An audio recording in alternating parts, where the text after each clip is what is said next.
प्रधानमंत्री नरेंद्र मोदी ने की इजराइल के प्रधानमंत्री बेंजामिन नेतन्याहू से फोन पर बात। दोनों नेताओं ने कोविड-19 से लड़ने में सहयोग की संभावना तलाशने पर की चर्चा। साथ ही दवाओं की आपूर्ति सुनिश्चित करने सहित उच्च प्रौद्योगिकी के बेहतरीन इस्तेमाल पर भी किया विचार विमर्श।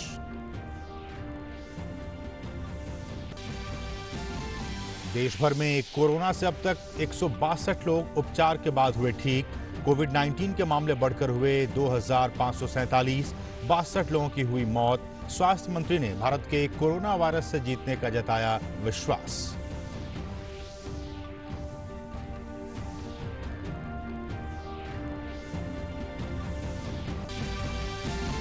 गृह मंत्रालय ने लॉकडाउन के दौरान कुछ अहम सेवाओं के संचालन में दी छूट।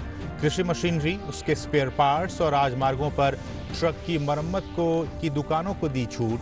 चाय बागानों को भी मिली राहत। गृह मंत्री अमित शाह ने दी राज्य आपदा प्रबंधन कोष के तहत सभी राज्यों के लिए 11,092 करोड़ रुपए जारी करने की अनुमति। स्वास्थ्य मंत्रालय ने लोगों से किया आरोग्य सेतु ऐप का इस्तेमाल करने का आह्वान। कोरोना मरीज को ट्रेस करने में इस ऐप को बताया महत्वपूर्ण हथियार। सोशल डिस्टेंसिंग को बढ़ावा देने के मकसद से ई नाम प्लेटफॉर्म में 415 नई मंडियों को जोड़ा जाएगा। आरबीआई ने 7 से 17 अप्रैल तक बाजार में कारोबार के समय में की 4 घंटे की कटौती। ग्राहकों के लिए सभी नियमित बैंकिंग सेवाएं पूरी तरह से रहेंगी उपलब्ध।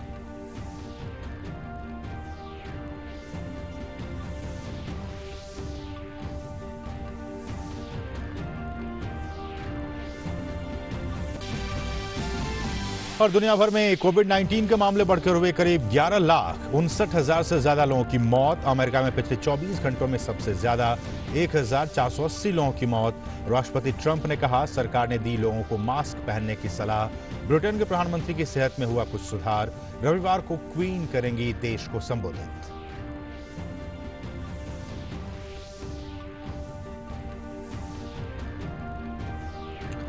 नमस्कार, डीडी न्यूज में आप सभी का स्वागत है। मैं हूं असीम मिश्रा और सभी खबरें विस्तार से। प्रधानमंत्री नरेंद्र मोदी ने कल इजराइल के प्रधानमंत्री बेंजामिन नेतन्याहू से टेलीफोन पर बातचीत की। दोनों नेताओं ने कोविड-19 वैश्विक महामारी और अपनी अपनी सरकारों द्वारा उठाए गए कदमों पर चर्चा की। दोनों नेताओं ने इस महामारी से लड़ने में सहयोग की संभावना तलाशने पर चर्चा की और साथ ही दवाओं की आपूर्ति सुनिश्चित करने सहित उच्च प्रौद्योगिकी के बेहतरीन इस्तेमाल पर भी विचार विमर्श किया। नेतन्याहू ने पीएम मोदी के साथ सहमति जताते हुए कहा कि कोविड-19 महामारी आधुनिक इतिहास का महत्वपूर्ण मोड़ है और विश्व स्तर पर एक नए दृष्टिकोण के साथ काम करने का भी एक अवसर है।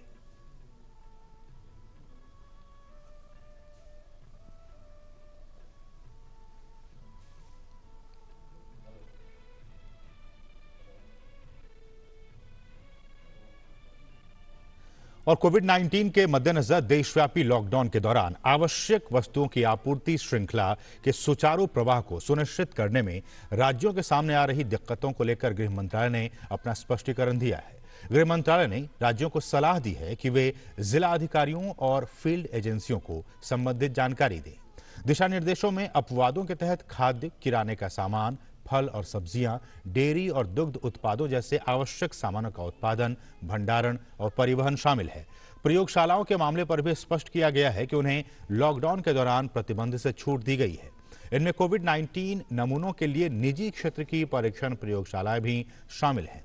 भोजन और किराना संबंधी सवालों पर राज्यों और केंद्र शासित प्रदेशों को सलाह दी गई है कि वे ऐसे शब्दों की व्याख्या करें जिनमें भोजन और किराने की सभी चीजें होती हैं जो आमतौर पर लोगों द्वारा हर रोज खाई जाती है। साथ ही साथ कार्गो मूवमेंट के लिए रेलवे, एयरपोर्ट और सी पोर्ट के संचालन को दिशा निर्देशों के तहत राहत और निकासी की अनुमति दी गई है। इसके अलावा सभी ट्रकों और अन्य मालवाहक वाहनों के वैध लाइसेंस प्राप्त ड्राइवर और एक अतिरिक्त व्यक्ति को अंतर्राज्यीय और अंतर्राज्य में जाने को अनुमति दी गई है। साथ ही राज्यों द्वारा पास उपलब्ध कराने वाले व्यक्तियों की सभी आवाजाही कोविड-19 के संदर्भ में आवश्यक होनी चाहिए, जिससे स्वच्छता और सोशल डिस्टेंसिंग के मानदंडों का सख्त पालन जरूरी है। और देश में 21 दिनों का लॉकडाउन जारी है। हालांकि सभी जरूरी सामानों और सेवाओं की आपूर्ति भी सामान्य रूप से जारी है। गृह मंत्रालय ने नए दिशा निर्देश जारी किए हैं। केंद्रीय गृह मंत्रालय ने लॉकडाउन से छूट वाली सेवाओं की लिस्ट को बढ़ा दिया है। अब इसमें खेती से जुड़ी मशीनों, उनके स्पेयर पार्ट्स और रिपेयरिंग से जुड़ी दुकानें लॉकडाउन के दौरान भी खुली रहेंगी। वहीं राजमार्गों पर ट्रक की मरम्मत की दुकानें, चाय उद्योग में अधिकतम 50% श्रमिकों के साथ प्लांटेशन को भी छूट दी गई है।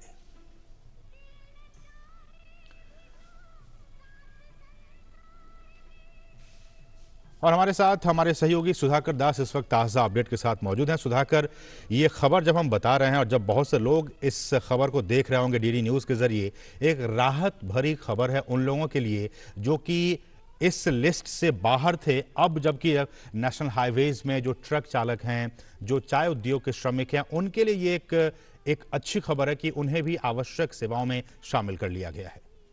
जी बिल्कुल, देखिए, और बेहद आवश्यक था। खासतौर से ट्रक्स, हमको पता है कि गुड्स का मूवमेंट, जो जरूरी सेवाएं हैं, वस्तुएं हैं, उनके मूवमेंट के लिए ट्रक्स की आवश्यकता थी पूरे देश में।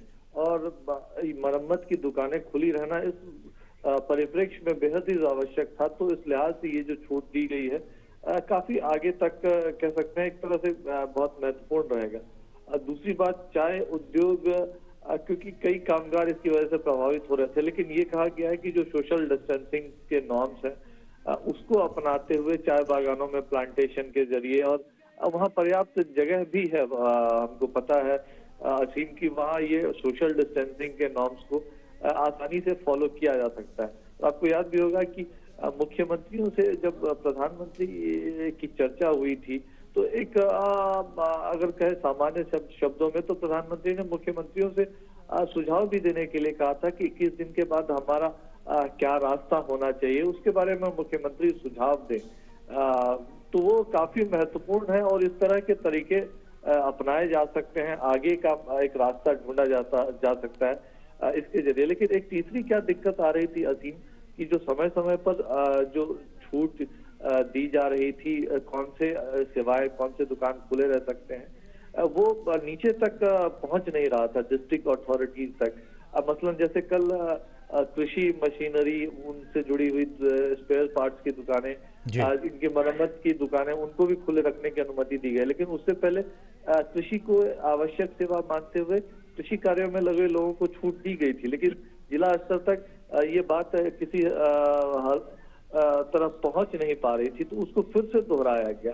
और ये बात राज्यों को फिर से कही गई है कि जो एक लिस्ट है उसको एक सेंसिटिवली, संवेदनशील तरीके से जिला अथॉरिटीज देखें, ताकि जो आवश्यक या जरूरी सेवाएं हैं उसमें किसी तरह की कोई दिक्कत ना हो, उस तरह के लोगों को, तमाम लोगों को पास भी मिल सके, चाहे वो किराना ग्रोसरी से जुड़ी हुई चीजें हो, लेबोरेटरी हो, या फिर जो अन्य जो उद्योगों को छूट जो दी गई है। चलिए, बहुत बहुत शुक्रिया सुधाकर। बहुत ही एक महत्वपूर्ण खबर ये, जिसमें कि गृह मंत्री और गृह मंत्रालय की तरफ से स्पष्ट कर दिया गया है कि जो स्पेयर पार्ट्स की दुकानें हैं, खासकर जो कार्गो मूवमेंट से जुड़ी हुई जो चीज़ें हैं वो, या फिर जैसा कि सुधाकर ने बताया जो टी सेक्टर है उसमें जो श्रमिक काम करते हैं, या फिर जो एग्रीकल्चर सेक्टर है उसमें जो लोग काम करते हैं, उन लोगों को अब इस लिस्ट में शामिल कर लिया गया है, ताकि अब इस लॉकडाउन के दौरान वो भी आसानी से अपनी आवाजाही सुनिश्चित कर सके। बहुत बहुत शुक्रिया सुधाकर, इन तमाम ताज़ा अपडेट्स को हम तक पहुंचाने के लिए। बढ़ेंगे आगे। गृहमंत्री अमित शाह ने राज्य आपदा प्रबंधन कोष के तहत सभी राज्यों के लिए 11,092 करोड़ रुपए जारी करने की अनुमति दी है। केंद्र ने राज्य सरकारों के पास उपलब्ध फंड बढ़ाने के लिए 2020-21 के वास्ते राज्य आपदा जोखिम प्रबंधन कोष की पहली किस्त अग्रिम रूप से जारी कर दी है। दरअसल प्रधानमंत्री नरेंद्र मोदी ने गुरुवार को देश के सभी मुख्यमंत्रियों से वीडियो कॉन्फ्रेंसिंग के जरिए बातचीत की थी। इसमें कोविड-19 की रोकथाम के लिए राज्य सरकारों को अतिरिक्त धन उपलब्ध कराने की बात सामने आई थी। इसके मद्देनजर गृह मंत्रालय ने राज्य आपदा जोखिम प्रबंधन कोष में 11,092 करोड़ रुपए की राशि जारी की है, ताकि इससे नमूना संग्रह और स्क्रीनिंग के अलावा सुरक्षा उपकरण, सरकारी अस्पतालों के लिए thermal scanner, ventilator, air purifier और उपभोग सामग्रियां खरीदी जा सके।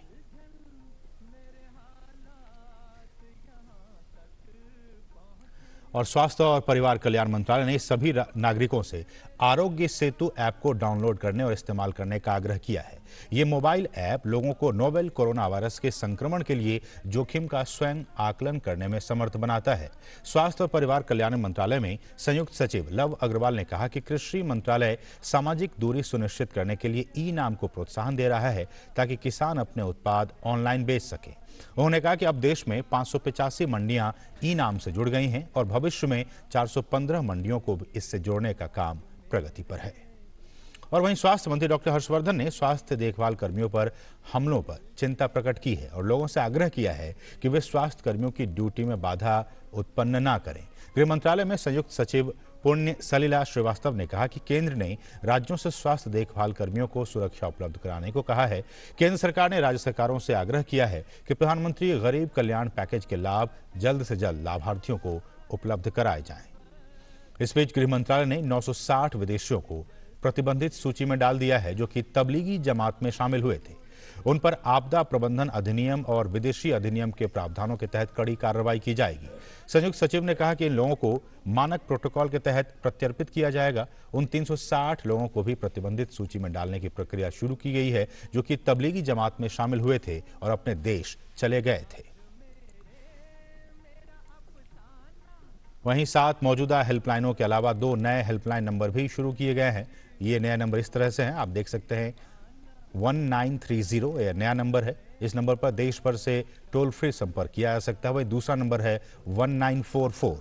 ये नंबर पूर्वोत्तर राज्यों के लोगों के लिए शुरू किया गया है। भारतीय आयुर्विज्ञान अनुसंधान परिषद के डॉक्टर मनोज ने कहा है कि नोवेल कोरोना वायरस की जांच के लिए 182 प्रयोगशालाओं को अनुमति दी गई है। इनमें से 130 सरकारी और 52 निजी क्षेत्र की प्रयोगशालाएं हैं। डॉक्टर मनोज ने कहा कि कल 8000 नमूनों की जांच की गई जो कि अब तक की सर्वाधिक संख्या है। उन्होंने बताया कि अब तक कुल 66,000 नमूनों की जांच की गई है। डॉक्टर मनोज ने कहा कि जांच में तेजी लाने से संबंधित दिशा निर्देश कल जारी किए जाएंगे।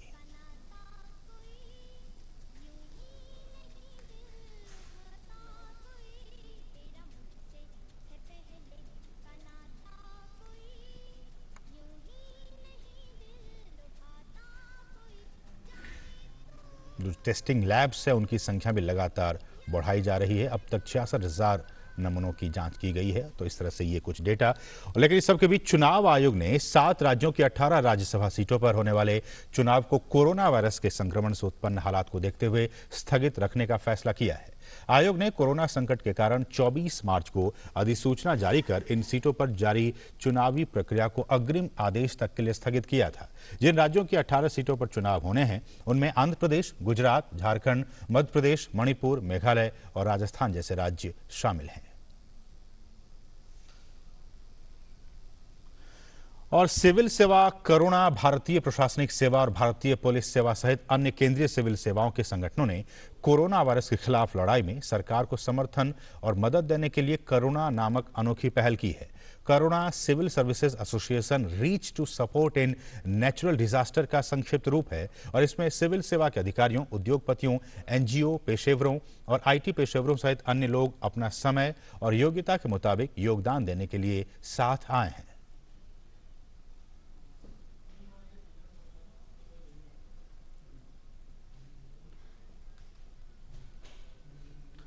लेकिन अगर देश भर में कुल अगर मामलों की बात करें, देश भर में कोरोना वायरस के मामले बढ़कर अब 2547 हो गए हैं, जिनमें 2322 एक्टिव मामले हैं।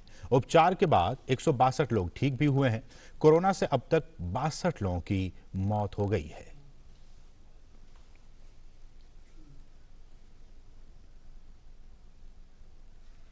वहीं आरबीआई ने 7 से 17 अप्रैल तक बाजार में कारोबार के समय में 4 घंटे की कटौती की है। इस बीच ग्राहकों के लिए सभी नियमित बैंकिंग सेवाएं पूरी तरह से उपलब्ध रहेंगी।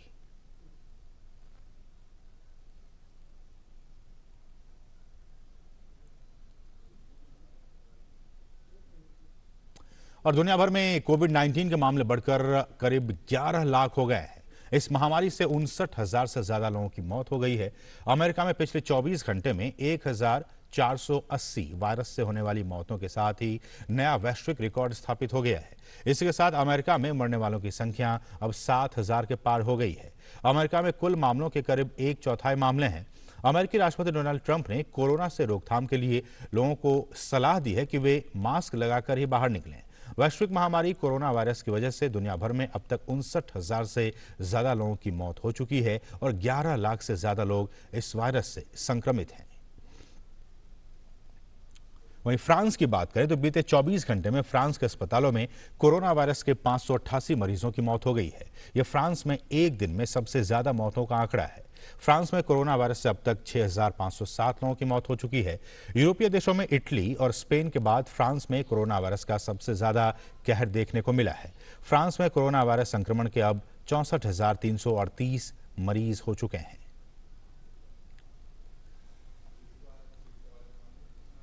और ब्रिटेन की बात करें तो कोरोना वायरस से संक्रमित ब्रिटेन के प्रधानमंत्री बोरिस जॉनसन की सेहत में कुछ सुधार हो रहा है। बोरिस जॉनसन का कोरोना टेस्ट पॉजिटिव पाया गया था। रविवार को क्वीन देश को संबोधित करने वाली हैं। इस बीच चीन कोरोना वायरस के खिलाफ लड़ाई में अपनी जान गंवाने वाले विसल ब्लोअर डॉक्टर ली समेत अन्य शहीदों और इस संक्रामक रोग से देश में 3,300 लोगों की मौत पर आज राष्ट्रीय शोक दिवस मनाएगा। आधिकारिक मीडिया ने बताया है कि इस दौरान देश भर में और विदेशों में सभी चीनी दूतावासों और वाणिज्य दूतावासों में राष्ट्रीय ध्वज आधा झुका रहेगा और देश भर में सार्वजनिक मनोरंजन की गतिविधियां स्थगित रहेंगी। वहीं देश भर में चीन के लोग मृतकों की याद में मौन भी रखेंगे।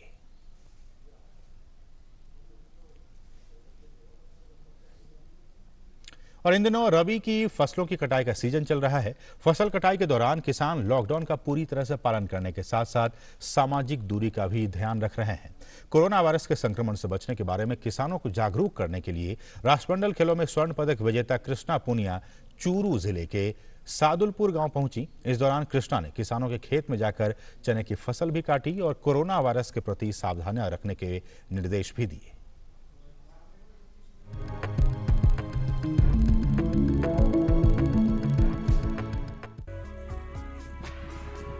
कोरोना वायरस के कारण देश भर में चल रहे लॉकडाउन के बीच अभी रबी की फसलों की कटाई जारी है। किसान भाई खेतों में गेहूं, जौ और चना जैसी फसलों की कटाई कर रहे हैं। इस दौरान सरकार द्वारा जारी दिशा निर्देशों का पूरी तरह पालन भी कर रहे हैं। किसान लॉकडाउन के दौरान पूरी सामाजिक दूरी का पालन करते हुए फसलों की कटाई कर रहे हैं। फसल कटाई के दौरान सावधानियां रख रहे हैं। राष्ट्रमंडल खेलों में स्वर्ण पदक विजेता कृष्णा पूनिया खुद किसानों के बीच खेत में पहुंची है। कृष्णा ने चने की फसल की कटाई भी की और किसानों को सोशल डिस्टेंसिंग और अन्य तरह की जागरूकता देने के लिए प्रेरित भी किया।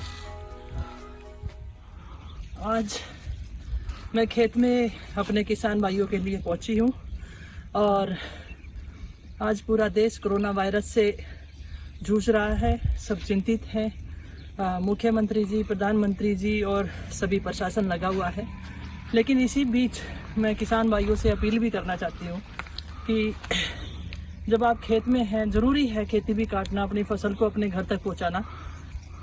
तो सारे भाइयों ने कहना चाहूँ कि जब जोटा मारो तो उस समय जब आप अपनी दात्री को ले रहे हो, इस दाती को किसी के साथ ना बांटें। जो दाती आप खुद अपने हाथ से चना काटने में यूज कर रहे हैं वो खुद ही काटें, दूसरे को ना दें। तीसरा, जब आप चाय पीने के लिए जब बैठ रहे हैं, खाना खाने के लिए बैठ रहे हैं, तो साबुन से हाथ जरूर धोएं, क्योंकि जिंदगी है तब ये सारी चीज़ें हमारे काम आएंगी। आज कोरोना से बचाव जरूरी है। आप सब किसान भाइयों से मैं अपील करना चाहती हूँ कि आप अपनी सावधानी जरूर बरतें। ओपी यादव की report, DD news.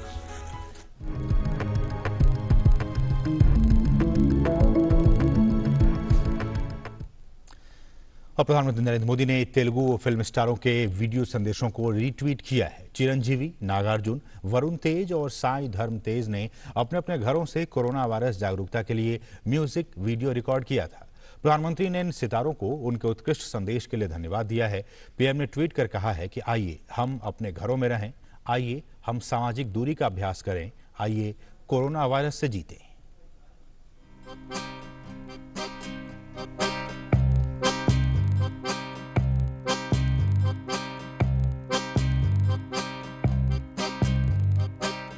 We gonna fight corona ఏదేమైనా, చిన్నదిలే మనలో ఉన్న ధైర్యం కన్నా, జాగ్రత్తలు పాటిస్తూ ఎదిరిద్దాం చిన్న, ఏముంది విలువైంది మన ప్రాణం కన్నా. నీ చేతల్లోనే కదా భవిత నీ వైపు కంటూ రాదే నలత Let's fight this virus. Let's kill this virus. Let's do it together. Let's live healthier.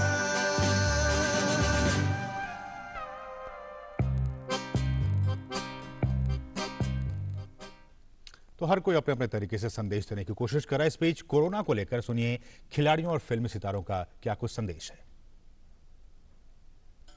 These are very testing times in our lives, but we will fight it.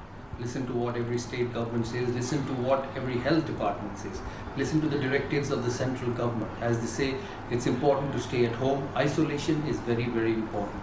Be safe and be healthy, and most importantly, be sensible. All those who are watching this video, to observe a few things. Please maintain personal hygiene. Please avoid gathering in places, because that is where the virus can spread and you might also catch it unknown to you. Please avoid unnecessary travel.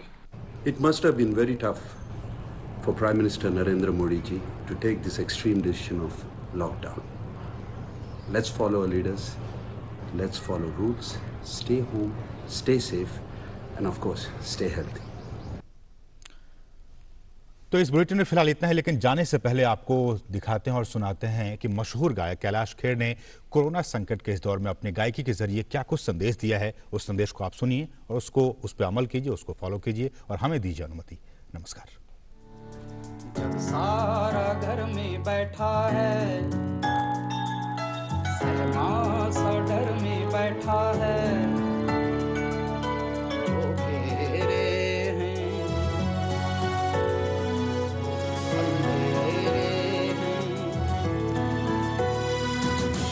घर में तू, घर घर में तू, बाहर में भी, भीतर में तू, अब जागा एहसास है।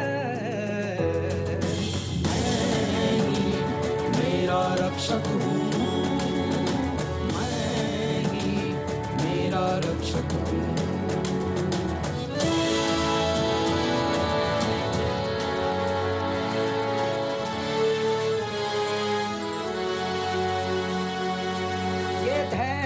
संकल्प की घड़ी है, क्या परीक्षा मुश्किल कड़ी है।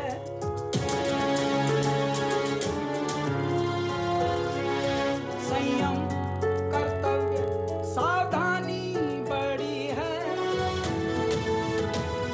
सब करें प्रार्थना, चुनौती खड़ी है। आगे खुशियों का मुक्त आकाश है।